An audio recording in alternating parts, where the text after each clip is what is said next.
Salve, salve, ouvintes e ouvintes do podcast do lado esquerdo do muro, do Conexão Israel. Estamos de volta, agora realmente estamos de volta. Eu, Marcos Gorenstein e João Miragaia. Fala aí, João. Fala aí, Marquinhos, beleza? Tranquilo, realmente, nós dois de volta agora em Israel, fazendo nossa gravação naquela tradicional quinta-feira, 7 para as 11 da noite. Que dia hoje? 26, não é isso? 26 de outubro. Enfim, vamos... lembrando aí, né, João? A gente já começou a fazer a divulgação, fizemos aí no último episódio também. Vocês receberam na terça-feira. Acho que a gente está gravando 27. Está gravando 27 de outubro. 27 já? 27. E aí, enfim, a gente já começou a fazer a divulgação. Na próxima terça-feira vai ter uma live aí que a gente vai fazer, porque terça-feira é a eleição aqui em Israel, dia 1º de novembro, e a gente começa a live 9h30 da noite, não é isso, João? É isso, né? Que às 10 libera o resultado aí da pesquisa de boca de urna.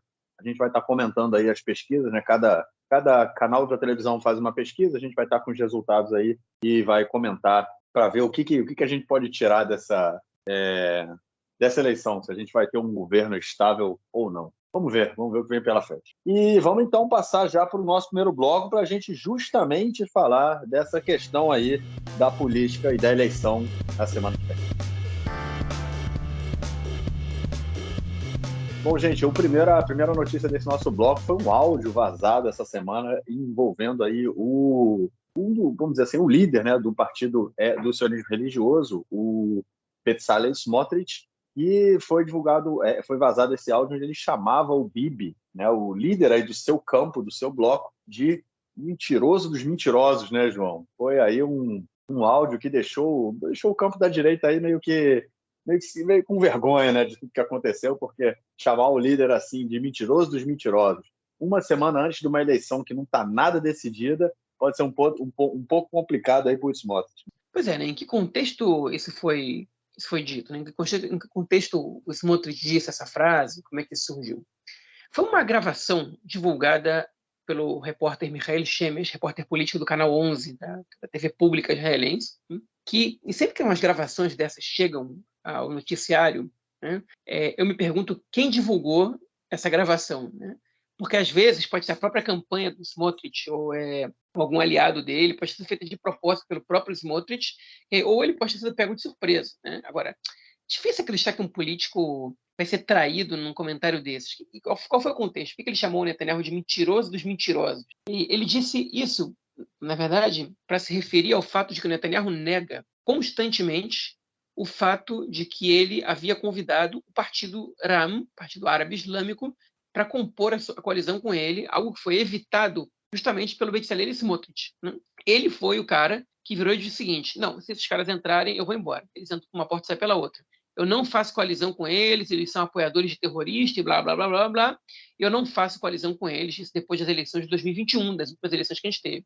E aí o Ram, que queria fazer parte da coalizão do Netanyahu, era o desejo do Mansur Abbas, do líder do Ram, porque ele aí quebraria não uma barreira só, ele quebraria já 2 barreiras, que era a primeira vez que um partido árabe fazia parte de uma coalizão, não só de uma coalizão normal, como da coalizão da direita, que já daria para ele um respaldo para entrar em qualquer coalizão que ele quisesse no futuro. Se ele, enfim, quebra uma porta dessas, ele leva uma porta dessas, ele pode abrir todas as portas que ele quiser. E se dá errado essa coalizão com a direita, ele tem ainda... Bom, beleza, com a direita não funcionou, eu passo com a esquerda. O que, o contrário, faz menos sentido, né? Mas o Smotrich não permitiu que isso acontecesse. Ele botou um ultimato, e esse ultimato ele valeu, e ele foi pressionado. Isso foi amplamente divulgado, e o Netanyahu hoje nega isso, como se as pessoas fossem idiotas, como se as pessoas não vissem o que estava acontecendo, como se imagens do Mansur Abbas entrando para negociar com o Netanyahu na Balfour, que é a residência oficial do primeiro-ministro, não tivessem sido divulgadas, fotos ali, enfim, como se a gente não tivesse visto parlamentares do Likud e correligionários do Netanyahu bajulando o Mansur Abbas em público, né? A Miri Regev dando tapinha na mão dele, e outras pessoas dizendo, enfim, fazendo uma boa imagem do Mansur Abbas, dizendo que ele não era igual aos outros políticos árabes. De repente, ele se converteu do dia para a noite, o Likud nunca quis fazer governo com ele, o máximo que eles podem chegar a admitir é que eles aceitariam o apoio de fora do Ram, ou seja, que eles não fizessem parte da coalizão, que eles não fizessem parte do governo, mas que votassem a favor do governo continuar em troca de algumas coisas, alguns pedidos específicos que eles fizessem. O que não é tão diferente assim de fazer parte da coalizão, mas tem diferenças aí consideráveis. Mas, enfim, o Smotrich ele vai lá e fala, olha, o Netanyahu é um mentiroso dos mentirosos, e ele só não colocou o Uram na coalizão porque eu entrei, tipo, com tudo contra ele nessa hora, né? Ele usa uma expressão que lembra que é entrei imacheló, tipo, entrei, tipo, até na mãe dele, na mãe da mãe dele, né? Tipo, uma coisa assim. Tem uma expressão, pode ser que seja um pouco machista, misógina e, enfim, e patriarcal. Não pesquisei a origem dessa expressão aqui, me faz parecer, pelo menos, mas é muito usada aqui em Israel, né? Enfim, aí o Smotrich, essa gravação foi divulgada, e aí o Netanyahu fez um comentário, o Likud fez um comentário pedindo para o Ram, né, pedindo para o Smotrich, para o Ben-Gvir, pararem de disparar dentro do Nagmash. O Nagmash é o blindado que leva os soldados, né? Ou seja, para com fogo amigo, tipo, de disparar nos aliados, né? Agora, por que esse caso rolou? E por que eu acho, a minha suposição, é que o Smotrich fez essa gravação vazar de propósito? O Netanyahu começou uma campanha forte contra o Lapid, percebendo que o Lapid estava crescendo nas pesquisas, o Yesh Atid estava crescendo nas pesquisas, em virtude dos partidos do próprio bloco. Né? Ele enfraqueceu um pouco o Meretz, enfraqueceu um pouco o Partido Trabalhista, enfraqueceu consideravelmente o campo republicano do Benny Gantz, o Israel Nossa Casa, e estava crescendo porque o Lapid começou uma campanha para ser o maior partido da Knesset.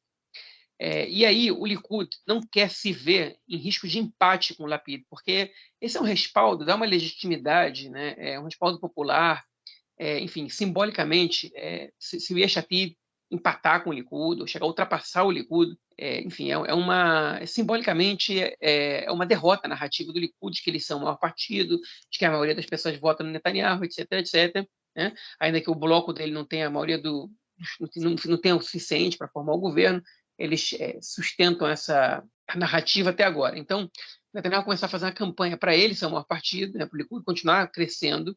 Na verdade, o Likud tinha tido uma queda em função de alguns votos que eles perderam para o sionismo religioso, o partido do Smotrich, em função de outros votos que eles perderam para o partido da Casa Judaica, da Elia Tchaquet, que ainda não consegue ultrapassar a cláusula de barreira. E aí eles começaram a campanha, decidiram exterminar a Elia Tchaquet, a gente falou disso na edição passada, ou seja, atuar muito contra ela. Então ele pede para eles pararem de atirar dentro do Nagmash, mas ele atira à vontade, dependendo do inimigo, né? E parece que o Smotrich foi uma reação esse vazamento dessa gravação, né, para tentar se fortalecer. Deu certo? Depende. A pesquisa do canal 12 mostrou que deu errado. O Likud cresceu e o sionismo religioso caiu. A pesquisa que saiu hoje do canal 11 mostrou o contrário, que o Likud caiu e o sionismo religioso cresceu. Então, pode, tipo, se essa narrativa funcionar para o sionismo religioso, né, eles mostram, olha só, a gente aqui garante que o Netanyahu não vai fazer um governo com os árabes, para certa parcela da população com visão mais preconceituosa, isso pode fazer sentido e votarem no sionismo religioso, certo eleitorado do Likud que está procurando alguém mais duro, né, que o Netanyahu. Agora, também tem gente que se irrita quando esse Smotrich joga contra o Netanyahu, né, enfim, e isso pode, isso de alguma maneira descredibiliza o Netanyahu, né? Chama ele de mentiroso, né? Que é isso? E aí, não que não seja, não que as pessoas não saibam disso, mas um aliado chamar de mentiroso é um problema. Enfim, então essa foi a primeira polêmica da semana, rolou lá pela segunda, terça-feira, a gente está gravando na quinta, né? E não se voltou a falar nisso por enquanto, acho que o Smotrich parou, enfim, o Likud também parou de crescer nas pesquisas, né? A pesquisa Canal 11 foi a última e não acho que isso vai repercutir muito não, mas atrapalha o planejamento dos partidos do bloco do Netanyahu, certamente atrapalha. É isso. E a próxima notícia do bloco, ela vai... um pouco aí, você já chegou a comentar, né, sobre esse crescimento do Yair Lapid, do Yesh Atid, na última semana, buscando aí ser o maior partido do Knesset. Só que, como você também colocou, esse crescimento ele se dá em detrimento da diminuição dos votos, né, da fuga de votos de outros dois partidos do bloco, que são o Partido Avodá, né, o Partido Trabalhista, e o Partido Meretz, também da esquerda sionista. Fogo amigo, hein, João? Você fortalece o Yesh Atid, perde, né? Acaba tirando votos aí do campo da centro-esquerda sionista, vamos dizer assim, e, enfim, pode deixar esses partidos aí em maus lençóis, principalmente se um deles não passar a cláusula de barreira, né? Que também pode colocar em risco aí todo o bloco. Fogo amigo a 5 dias da eleição é complicado, né, cara? Complicado. E o bloco do Netanyahu, ele está com uma situação ainda mais complicada. Antes de comentar o caso do Lapid, eu quero entrar nesse tópico, que é o fato de que, dessa vez, ele não conseguiu convencer os partidos ultra-ortodoxos de assinarem com ele uma declaração pública de que estão com Netanyahu e de que só estão com Netanyahu. Né? Dessa vez eles se recusaram a fazer isso, o principal, ativista, né, dessa posição é o Moshe Gafni, que é o líder do partido da lista Degel Torá, que é um dos dois partidos que compõem o judaísmo da Torá, né, da corrente lituana. Isso não quer dizer que eles vão formar um governo com partidos de centro nem de esquerda. Isso quer dizer que eles abrem mão do Netanyahu, né? Se vier outro líder da direita, eles vão, enfim. Isso quer dizer que eles vão botar pressão no Netanyahu para se ele não conseguir chegar aos 61, para que ele abra espaço para outra pessoa. Enfim, isso vai acontecer, a gente não sabe. E pode ser que eles formem governo com partidos de centro-esquerda, eu não duvido. Acho muito pouco provável, mas não diria que é impossível, não. Então, também não sei, isso não é exatamente fogo amigo, mas são resquícios de desentendimento ali ou de descrença. Eu vou dizer por que isso está acontecendo agora já. Porque no caso da esquerda, da centro-esquerda, o Lapid começou a mesma campanha para ganhar a mesma legitimidade do Netanyahu, de ser o maior partido, e isso resultou de imediato numa queda dos votos no Meretz e no Partido Trabalhista. Hein? E a Zahava Galon, líder do Meretz, ela virou para o Yair Lapid e falou o seguinte: olha só, meu querido, é bom tu parar com essa campanha agora, porque senão tu vai ser o maior partido para ficar na oposição. Se o Meretz, o Partido Trabalhista, não passa a cláusula de barreira, você, enfim, não vai te servir de nada. E aí você tem que ser responsável, que nem você foi da última vez, e o Lapid diminuiu um pouco o tom, hein? Mas é porque ele estava crescendo, ele chegou a ter 27 cadeiras contra 31 do Likud em pesquisas recentes, e agora ele deu uma caída para 24, 25, hein? E nessa última pesquisa do Canal 11, o Meretz e o Partido Trabalhista ultrapassaram a cláusula de barreira e cresceram. Né? O Partido Trabalhista estava com 6 e o Meretz com 5. Agora, o que é interessante nisso é que a Merav Mihaeli, líder do Partido Trabalhista, ela convocou uma coletiva de imprensa essa semana, okay? Para o dia seguinte, gerou uma certa expectativa, o que será que ela vai dizer, né? Enfim, óbvio que ela não vai desistir, enfim, por que ela está convocando uma coletiva? E ela chamou a coletiva para dizer o seguinte: nós vamos recomendar o Yair Lapid como primeiro-ministro. Okay? E isso soa um pouco de graça para algumas pessoas, né? Que foi tipo, pô, mas já não ia? Tipo, qual é a novidade nessa história? Então, assim, ninguém tinha dúvida. De repente ela faz uma declaração dessa e acho que começa a suscitar dúvida nas pessoas, né? Peraí, então, quem é que você ia apoiar até ontem, né? Enfim, isso é ridículo porque todo mundo está vendo que ela não tem condição de ser quem vai liderar a formação do governo. Ela não passa de 6 cadeiras nas pesquisas. Como é que vai pleitear isso? Né? Depois da última vez, até podia dizer que qualquer um pode ser, mas isso não vai se repetir tão cedo porque foi um fracasso. Mas, enfim, e ela deu essa declaração e aí ficou esse clima no ar. Por que ela deu essa declaração? Para dizer o seguinte: olha, vocês podem votar na gente, porque a gente vai estar na coalizão. Então, não mudem o voto do Partido Trabalhista para o Yesh Atid, porque não muda nada. A gente vai recomendar o Yair Lapid da mesma maneira que o Yesh Atid vai recomendar o Yair Lapid. Né?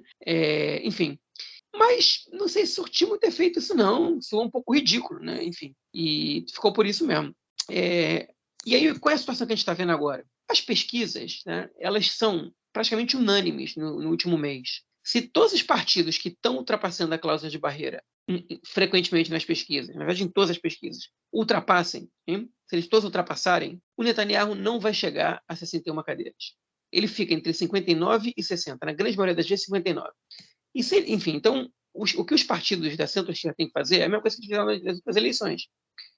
É que convencer os eleitores de irem votar e, enfim, de distribuir os votos bem para que todos os partidos ultrapassem a cláusula de barreira. Assim, pelo menos, eles garantem que o Netanyahu não vai conseguir formar o governo.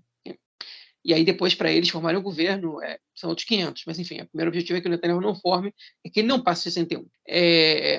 O que pode mudar a situação? Três casos podem mudar a situação. Um é o aumento do percentual de votantes em regiões nas quais as pesquisas não estão captando esse aumento e que nas últimas eleições o percentual foi baixo. Okay? Isso pode acontecer, mas as pesquisas não estão mostrando isso. Okay? Como a diferença é muito pequena, isso enfim, eu não me surpreenderia se isso acontecesse. A segunda possibilidade, que eu acho bem menos provável, é que um dos partidos que não está passando a cláusula de barreira ultrapasse a cláusula de barreira. No caso, o Balad está chegando a 2 e pouco por cento nas pesquisas, e se tiver um movimento razoável na cidade árabe para o Balad passar a cláusula de barreira, você vai ter 3 partidos árabes aí com 4 cadeiras, mais ou menos, né? Pode chegar a ter, e aí o Netanyahu certamente não vai formar o governo, provavelmente o Yair Lapid também não, mas, enfim, a gente tem uma situação que o Netanyahu fica muito longe de formar o governo, e aí ele se complica bastante. Outra possibilidade é que o partido da Eilert Shaked ultrapasse a cláusula de barreira, né, ou a Casa Judaica, e aí o Netanyahu formaria o governo. Mas ela também não tem se aproximado muito, ela tem ficado um pouco atrás do Ballad, variando entre 1,5% e 2%. E a terceira possibilidade, que também não é nem um pouco improvável, eu diria que ele é até mais provável que as duas primeiras, é que um dos partidos que está ali flertando com a cláusula de barreira não passe. E aí, os partidos que correm mais perigo são o Ram e o Hadash-Tal, né? São os partidos árabes, mas o Meretz, o Partido Trabalhista, e o Israel Nossa Casa, do partido do Avigdor Lieberman, eles também, eventualmente, flertam com a cláusula de barreira, ainda que o Israel Nossa Casa tenha dado uma distanciada dessa parte. E esses 5 partidos, eles são partidos que não estão no bloco do Netanyahu. Hein? São partidos que estão no bloco da oposição ou no bloco do Lapid, no caso do Ram, do Meretz, enfim, o Hadash-Tal não, mas os outros sim. Enfim, e aí essa é a grande questão. Se um desses partidos não passa, aí o Netanyahu certamente vai poder formar o governo. Certamente não, é muito provavelmente. Né? Então, essa é a situação que a gente tem agora. Eu acho, eu vou dar meu palpite aqui, que o partido do Benny Gantz, o campo republicano, ele vai ter uma forte queda das pesquisas às eleições. Né? Eu não sei se pode ter mais pesquisa daqui para frente, acho que hoje ou amanhã você divulgar as últimas, ou hoje foram as últimas, não sei. Mas, em geral, o que acontece em Israel é que os partidos que entram com o discurso de lançar candidato a primeiro-ministro, o nosso candidato vai ser o cara que vai ser recomendado para ser primeiro-ministro. Né? Por exemplo, que não é o que o Partido Trabalhista, nem o Meretz, nem o Israel Nossa Casa, nem o Chas, por exemplo, nem o sionismo religioso pleiteiam. Eles pleiteiam estar na Knesset, indicar ou Netanyahu ou o Yair Lapid para formarem o governo. O campo republicano está dizendo que eles querem indicar o Benny Gantz para ser primeiro-ministro. E esse tipo de movimentação, quando você tem um nome forte, ele pode ser interessante, principalmente no início, né? Ele pode surtir efeito e te dar uma impulsionada nas pesquisas, mas se ele não se sustenta, ele tende, na reta final, a ir desidratando até um determinado momento que o voto útil ele se faz mais presente. Olha, o Benny Gantz aparece com 10, 11 cadeiras nas pesquisas, ele não vai ser primeiro-ministro, vale mais a pena fortalecer o Yair Lapid, hein? Ou fortalecer o Meretz ou o Avodá, o Partido Trabalhista, que pode ser que não ultrapasse a cláusula de barreira. Isso aconteceu, por exemplo, com o partido do Bennett, com o Yamina. Isso apareceu, por exemplo, com o Nova Esperança, que era o partido do Guidon Saar, que eram candidatos que estavam se colocando como alternativas para serem primeiro-ministros. Chegaram a ter 24 cadeiras, 21 cadeiras no caso do Bennett, né? Ou 24, acho que ele chegou a ter em pesquisas, ou 19, 18, que o Guidon Saar teve. E, de repente, foram caindo para 17, 15, 14, 11, sei lá, 12. E aí, no dia das eleições, aqueles eleitores que estavam indo na onda só porque achavam que eles podiam oferecer alguma alternativa ao Netanyahu, decidiram que, ok, ou eu vou correr para minha casa ideológica, né, para um partido com o qual eu me identifico mais, ou eu vou partir para, enfim, para um voto útil, ou no Yesh Atid, ou nos partidos que pode ser que não ultrapasse a cláusula de barreira. E eu acho que é isso que vai acontecer com o campo republicano. Eu acho que o partido do Benny Gantz e do Guidon Saar agora, e do Gadi Eisenkot, vai terminar na faixa das 7, 8 cadeiras, hein? Vai perder cadeiras que vão migrar para o Partido Trabalhista, para o Meretz e para o Yesh Atid. Enfim. E isso, no final das contas, acho que vai ser o que vai salvar os partidos da esquerda de não passarem a cláusula de barreira. Essa migração de voto, ela não acontece no setor árabe, né? Ela não migra para lá, né? Os votos dos partidos judaicos não migram muito para os partidos árabes. E ali eles correm mais perigo, eu acho. Né? Até com o próprio crescimento do Ballad, ele pode subir um pouco o número de votos necessários para ultrapassar a cláusula de barreira, e isso pode fazer com que 2 partidos árabes não ultrapassem a cláusula de barreira. Enfim, então o cenário é indefinido, principalmente com essa cláusula de barreira. Se não houvesse cláusula de barreira, ou se ela fosse menor, muito provavelmente as eleições teriam um cenário mais previsível. Né? Mas, enfim, outra vez a gente está no impasse entre o Netanyahu vai ter os 61 com o seu bloco da direita al-Malé, como ele diz, né, da direita completa, né, completamente direita, ou não. E se ele não tiver, nada garante que você vai ter um governo alternativo ao que ele faria. E aí, o mais provável é que a gente tenha outras eleições, mas o cenário é incerto. É isso, tudo indefinido, tudo em aberto, e vamos comentar melhor disso na nossa live na próxima sexta-feira, às 9h30 da noite, horário 3h30 da tarde, horário 3h30 não, é 4h30 da tarde, se não me engano, não é isso? Porque já vai ter tocado o horário de verão, então são 4h30, a gente já vai estar em horário de inverno aqui, 4 Uhum. da tarde, horário de Brasília. É isso? 4h30 aqui, exatamente. Exato. Bom, vamos então ao nosso próximo bloco para tratarmos de questões relacionadas aos conflitos entre Israel e seus vizinhos. Bom, gente, a primeira notícia da semana aí que a gente vai tratar é do que anda acontecendo na Cisjordânia. Continuamos aí com uma violência muito grande, uma violência diária muito grande.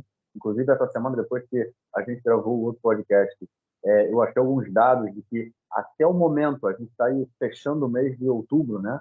Ainda faltam 2 meses para terminar o ano. Até o momento, já 105 palestinos foram mortos na Cisjordânia esse ano. Ou seja, se o ano acabasse agora, a gente teria uma média de 2 mortos por semana, pelo menos. Eu vi também no Twitter de uma organização chamada Mistaqim Lakibush Ba'inayim, olhando a ocupação nos olhos, ou olhando nos olhos da ocupação. Tem uma tradução em inglês que eu vi a tradução em inglês, eu achei meio estranha, mas enfim, nesse sentido, né, uma organização de ativistas que monitora, né, essas coisas enfim, o que acontece no dia a dia nos territórios ocupados. E eles falaram que só nos últimos 10 dias, né, no caso nos últimos 12 dias, foram mais de 100 ataques de colonos a palestinos, propriedades de palestinos, assim, carros, casas, oliveiras, plantações, seja lá o que for. Enfim, é uma realidade que ela é constante na Cisjordânia, realmente diária, e a violência lá está muito grande. Essa semana também, o que levou aí uma série de outros embates, né? A gente teve, como comentamos aí no último episódio, a gente teve atentados, um terrorista que saiu, né, do campo de Suafat, que fica em Jerusalém Oriental. Isso também, ele cometeu um ataque, matou 2 soldados, e depois, uns dias depois, ele foi cometer um outro ataque no assentamento de Malé do Porto, gerando também uma série de confusão.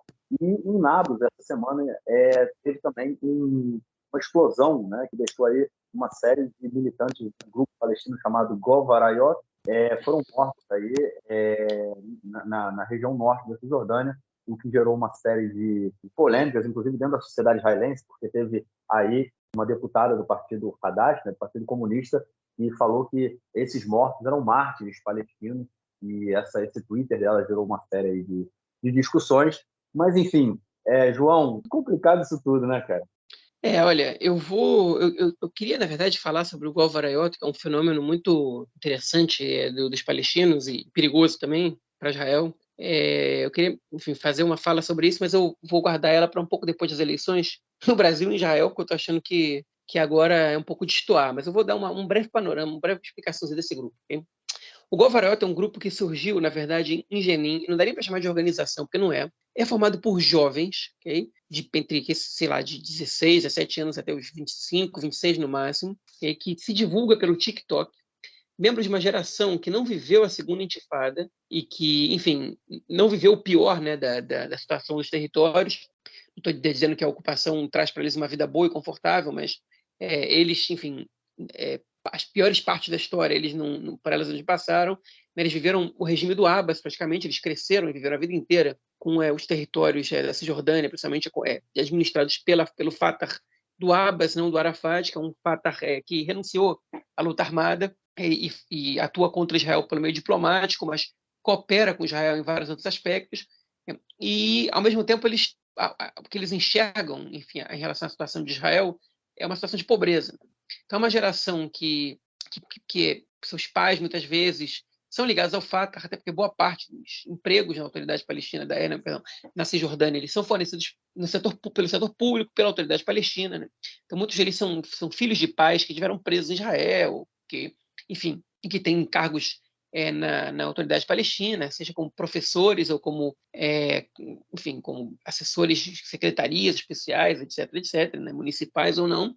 E e essa juventude um pouco se revoltou contra a posição dos pais, que preferem não se rebelar da maneira como eles estão fazendo agora contra Israel, especialmente porque eles sabem o que isso pode gerar, e essa juventude usa os meios de comunicação mais modernos, né, como as redes sociais, especialmente o TikTok, para influenciar outros jovens a saírem no tiro, basicamente, okay? com os soldados e às vezes com os colonos. Enfim, então, esse grupo ele se popularizou muito em Jenin e em Nablus. A gente não está falando de muita gente, né? A gente está falando de, sei lá, 100 pessoas, algumas dezenas de pessoas, tipo, talvez 200, não acho que mais que isso, pelo menos que, enfim, que se reúnem e planejam alguma coisa, mas conta com uma adesão no momento das manifestações de mais pessoas, né? mais gente é influenciada por isso, mas a gente acaba participando dos protestos organizados por esse grupo, né? E, enfim, que estão deixando a segurança israelense preocupada. Enfim, o principal temor da segurança israelense é que esse grupo se estenda, se amplie sua ação e contagie mais gente no sul, né, da Cisjordânia, no centro-sul, porque por agora Ramala, Jericó, Belém, Hebron, né, então, Calquilha e Tulkarem, que são as outras cidades na Cisjordânia, e Jerusalém Oriental também, estão calmas comparadas a Jenin e Nablus. Jenin, um caso à parte, Jenin é um lugar complicado, é um lugar meio com anarquia em relação à administração, né? O Fatah nunca teve grande ingerência em Jenin, nunca gozou de tanta confiança como já gozou em outros lugares, e ali a situação de tensão é mais recorrente, mas Nablus nem sempre é assim, e está sendo, né? E hoje, enfim, a tensão se estendendo, a gente está comentando essa tensão há muito tempo agora. Eu confesso que eu deixei passar aí o Golva Arayot, não me interessei muito pelo caso do grupo, e agora comecei a ler e escutar um pouco mais sobre eles, e mais para frente eu vou fazer uma descrição mais completa sobre o grupo, mas enfim, eles acabaram surfando ali, né, numa situação enfim, de tensão local, né? Nablus foi o caso dos protestos acontecidos ali na cova do Yosef, né, enfim, do José, né, filho do patriarca Jacó, né, Yaakov, que está enterrado supostamente, né, de acordo com a tradição judaica e islâmica, ali em Nablus, e a visitação naquele lugar em Nablus, a permissão para a visitação judaica gerou algumas tensões ali. Isso despertou ali uma atuação desse grupo. Eles se fecharam hoje no edifício da Autoridade Palestina. Um membro importante deles foi preso nessa semana e hoje, enfim, eles acabaram se entregando. Agora, não é um grupo com grandes nomes, né, com grandes líderes, e na verdade se trata mais de um movimento espontâneo, né, de uma juventude insatisfeita, que lembra um pouco como começou a primeira intifada, com exceção do elemento das redes sociais, e o fato da primeira intifada é que não tinha tido antecedente, não tinha tido uma revolta popular como foi, enfim, e que pode gerar um problema, né? A Mila sempre ri, que a gente dá para fazer um bingo das expressões que a gente sempre usa aqui, mas é essa mesmo, a escalada de violência, eu vou repetir uma delas, né? A escalada de violência é uma coisa que a gente sabe como começa, mas não sabe como termina. Enfim, a gente pode ter problema com essa ascensão do Golva Arayot, que se deve, enfim, à extensão da política da ocupação, né? A uma falta total de resolução dessa questão, e, enfim, a permanência da ocupação como política de Estado, de Israel, não é nem de governo, é de Estado, porque entra governo, sai governo, e não muda nada na política da ocupação, muda muito pouco, né? E, enfim, essas são as consequências que a gente acaba, são os frutos que a gente acaba colhendo disso. Então, a gente pode estar aí, às vésperas de uma nova tensão, pode culminar numa intifada, pode ser que seja exagerado pensar dessa maneira ou não, porque a gente não sabe como termina, mas eu tenho certeza que os membros do alto escalão ali da defesa israelense eles estão preocupados, estão de olho no que está acontecendo ali, porque não é brincadeira. Eles devem estar de olho no que está acontecendo ali, mas só para ver, né? Eles tomam decisões, né? Afinal de contas, essa explosão que aconteceu numa região ali que deixou acho que 3, né, membros do grupo mortos, foi uma explosão feita, né, pelas forças de segurança israelenses, mas eu acho que essa galera aí, enfim, eles em relação ao Golva Arayot, eles ficam de olho, mas atuam, mas em relação aos colonos, eles ficam só de olho mesmo, né? Essa semana também foi um recorde aí de vídeos sendo divulgados de colonos, como eu falei lá no início, agredindo de absurda, né, uma série de palestinos, enfim, ataques. Eles entram nas cidades, no Farinha, nos vilarejos palestinos, e, enfim, tocam um terror, né, tudo com como é que chama? O subsídio, o apoio do exército, que não faz nada. Não vou nem falar para defender os palestinos, mas não faz nada nem para impedir que os colonos façam o que fazem. Quem dirá para defender os palestinos. Mas é isso. Vamos, então, à nossa próxima notícia do bloco, que é sobre o acordo assinado entre Israel e Líbano. Hoje, quinta-feira, dia 27, agora eu acertei a data, foi assinado o acordo entre os dois países sobre o acordo, na verdade, que fala sobre a fronteira marítima e sobre a exploração de gás, né, lá no norte, como a gente comentou aí no último episódio. Então, hoje a gente pode dizer oficialmente que Israel e Líbano têm uma fronteira marítima, o que não há, né, não tem ainda uma fronteira terrestre reconhecida pelos dois estados, né? Na verdade, tem a fronteira que foi feita, que foi, vamos dizer assim, acabou sendo respeitada quando Israel saiu, né? Acabou a Segunda Guerra do Líbano, Israel saiu, retirou todas as suas tropas, mas o Líbano, né, não aceita essa fronteira. Dizem que há pedaços ali que Israel tomou, enfim, há discussões. Fronteira terrestre de Israel e Líbano não há. Hoje, agora, já existe uma fronteira marítima e vai começar, então, né, João, a exploração do gás no campo de Karish, né, o campo de Tubarão. Como a gente comentou lá no último episódio, dois campos de gás estavam em disputa, né? E seriam definidos, né? Quem era o dono do campo e quem poderia explorar de acordo com a delimitação da fronteira. O campo de Karish, né? Fica mais ao sul, né? Ele ficou integralmente sob controle israelense, e o outro campo, o campo no Líbano eles chamam de campo de Cana, e aqui em Israel chama de campo de Sdom. Sdom? Agora não esqueci se é Sdom. Enfim, esse outro campo aí mais no norte é um campo maior, né? E de acordo com essa fronteira que foi desenhada também, parte desse campo de gás estaria sob controle israelense. Mas também foi feito dentro desse acordo aí assinado, o campo é um campo libanês, né? Está sob controle total do Líbano, e Israel vai receber aí indenização pela sua parte do campo que vai ser explorada pelo nosso vizinho aqui do norte. João, tem gente falando que é um acordo histórico, eu não sei até que ponto isso é um acordo histórico, mas é um acordo comercial, mas o mais interessante disso tudo, né, cara, é que o Líbano, para assinar esse acordo, teve que, de uma certa forma, reconhecer o Estado de Israel, né? Enfim, eles não reconheceram, né? Mas eles reconheceram as fronteiras.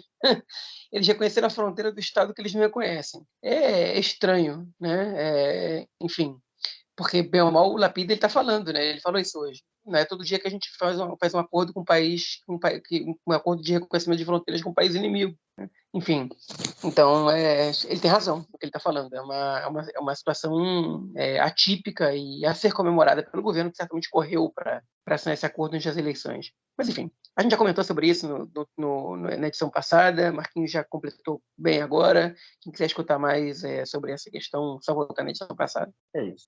Vamos, então, ao nosso próximo bloco para ouvirmos o comentário do camarada Nelsinho Moura. Fala aí, Nelsinho. Meu caro Gorenstein, amigos do Conexão Israel, do lado esquerdo do muro, mandar um abraço para o João, que está ansioso acompanhando as eleições, tanto no Brasil quanto em Israel. O João aí, que vai participar da live do Conexão Israel junto com o Gorenstein na terça-feira à noite, analisando os resultados prévios das eleições. Maccabi Haifa na fase de grupos da Liga dos Campeões da Europa.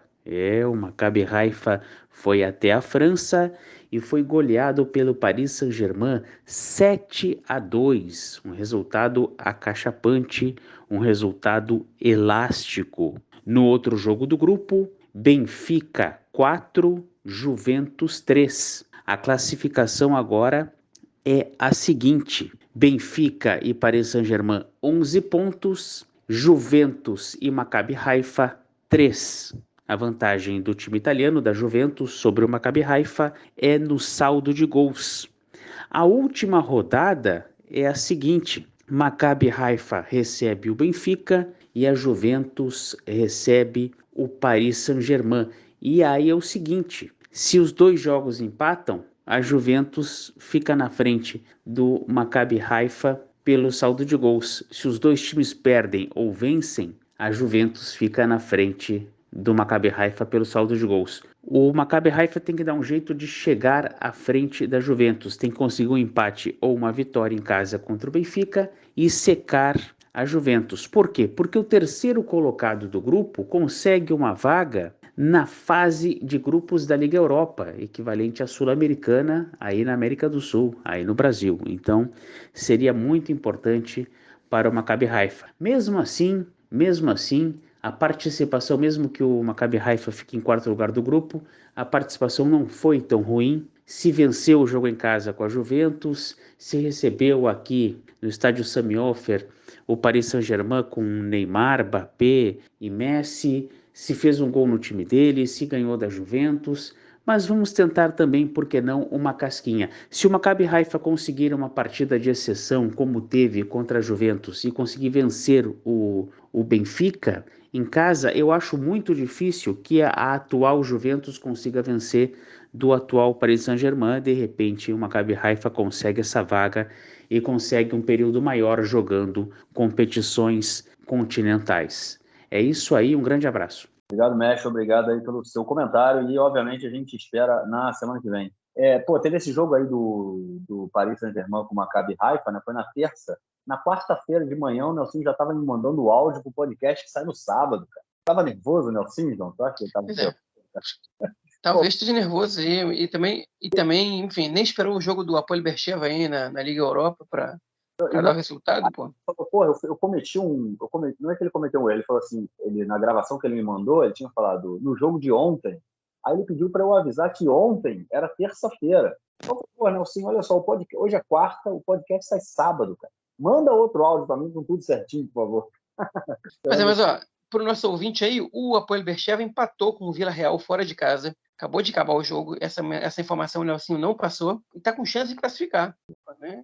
Na fase de grupos lá. É isso. Bom, então lembrando aí, ouvintes, mais uma vez, na próxima terça-feira, 9h30 da noite aqui, horário de Israel, e 4h30 da tarde, horário do Brasil, a gente vai estar numa live aí, possivelmente no YouTube do Conexão Israel, comentando aí os resultados de Boca de Urna, que serão divulgados pontualmente às 10 da noite em todos os canais de televisão. João, algo mais a declarar ou a gente fica por aqui? Eu vou só enfatizar o teu comentário sobre a live, okay? E, enfim, vai ser legal. Ano passado foi muito legal. A gente perdeu no final esse material porque a nossa página do Facebook, a nossa página do YouTube saiu do ar. Então, enfim, dessa vez a gente não quer perder. Por favor, participem. E pode ser que a gente faça live pelo Facebook, tá? Não pelo YouTube. Então, isso pode acontecer também. A gente vai decidir isso, mas a princípio vai ser pelo YouTube. E fazer uma correção aqui na minha fala, porque o Hapoel Beersheva não está disputando a Liga Europa, está disputando a Liga Conferência, essa liga nova que surgiu, está com 4 pontos, okay? E pode alcançar ainda o segundo lugar, okay? Precisa vencer o seu último jogo, okay? E torcer para o segundo colocado não vencer o Vila Real em casa. O segundo colocado é um time polonês, okay? Enfim, e o Hapoel Beersheva enfrenta o Áustria Viena, okay? Da Áustria, obviamente. É o Lech Poznan, é o nome do time que está disputando essa vaga com o Hapoel Beersheva. Então é isso. Nos vemos, na verdade, na próxima terça-feira, na nossa super live pós-eleitoral. Grande abraço, cara. Abraço, até mais. Tchau.